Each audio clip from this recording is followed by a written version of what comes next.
What it do, fam? What it do, fam? It's your man. It's your man. Motivational speaker. Motivational speaker. Lenwood Wilson Jr. Lenwood Wilson Jr. 1, 2, 3.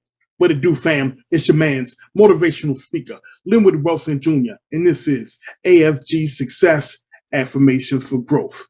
And you are welcome to this channel. Today, I will do a bit of social commentary as I do a reaction video to a recent TED Talk that was actually put up today. And it is by Babatunde Thurston. He's a speaker and activist, and it is entitled The Crime of Living While Black.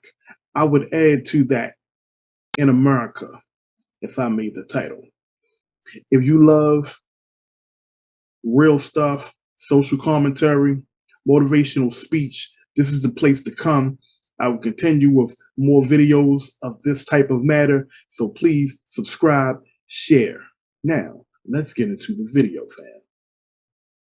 1, 2, 3. Here we go, fam. It's December 2018. I'm with my fiance in the suburbs of Wisconsin. We're visiting her parents, both of whom are white, which makes her white. That's how it works. I don't make the rules. Facts. And we get pulled over by the police. I'm scared. I pull over slowly under the brightest street light I can find in case I need witnesses or dash cam footage. We get out my identification, the car registration laid out in the open, roll down the windows. My hands are placed on the steering wheel all before the officer exits the vehicle.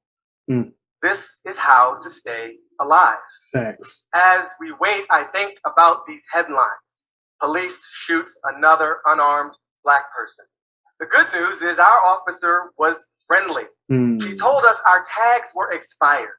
So to all the white parents out there, if your child is involved with a person whose skin tone is rated Dwayne "The Rock" Johnson or darker, need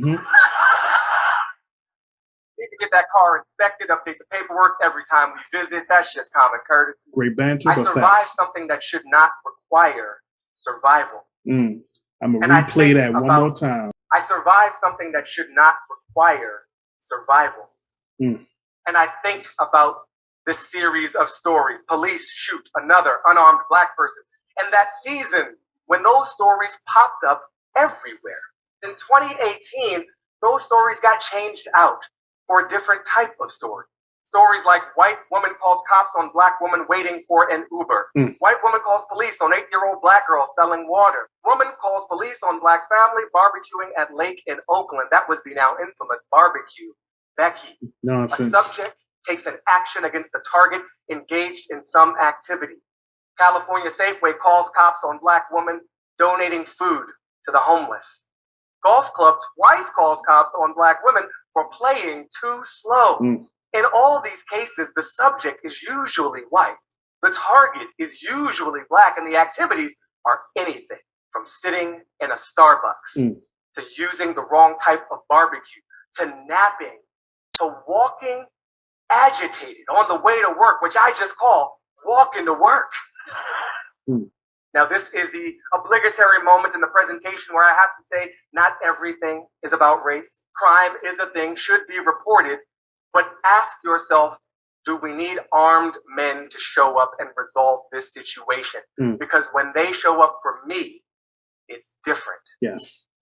We know that police officers use force more with black people than with white people. Facts. And we are learning the role of 911 calls in this, which forces me and people like me to police ourselves.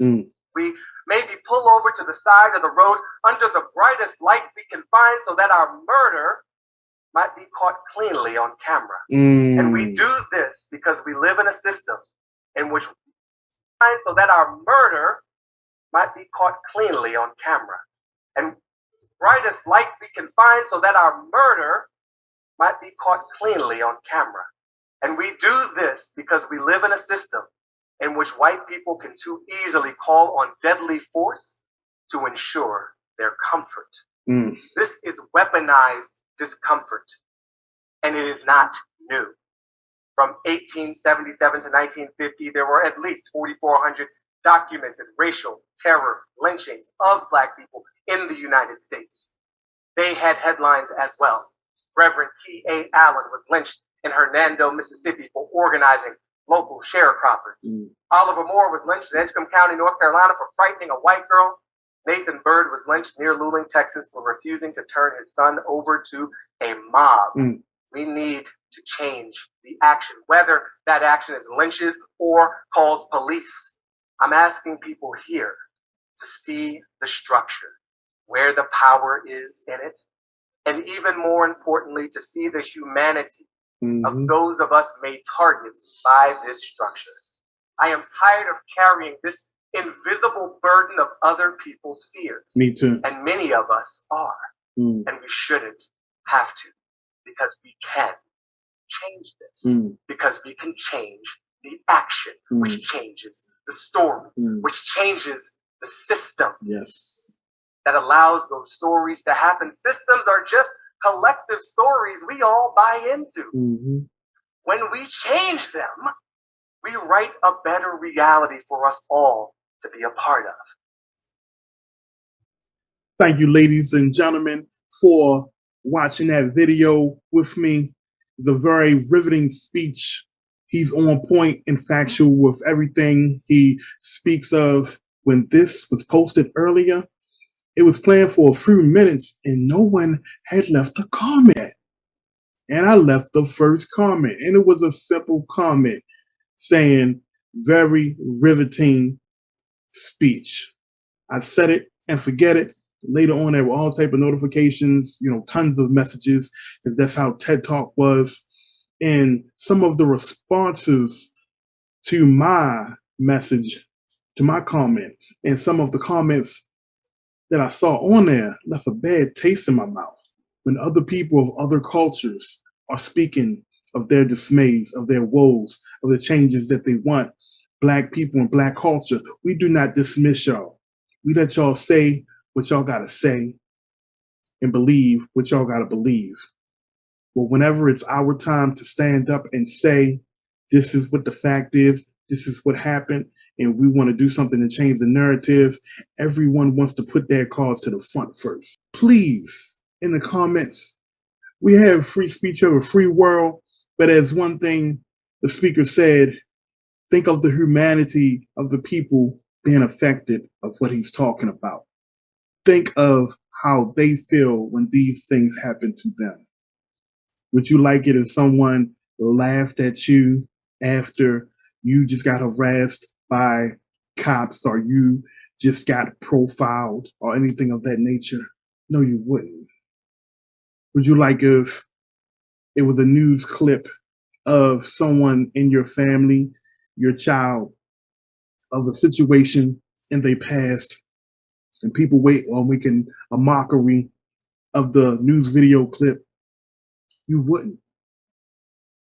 So please do not down the struggles of one culture just to try to rise another's culture. That is like reverse racism. It's a horrible thing to do. Hope you love the content. Follow up with a brother. I'm going to come with more powerful things of this nature. Y'all know me. Forward motion always. Peace out.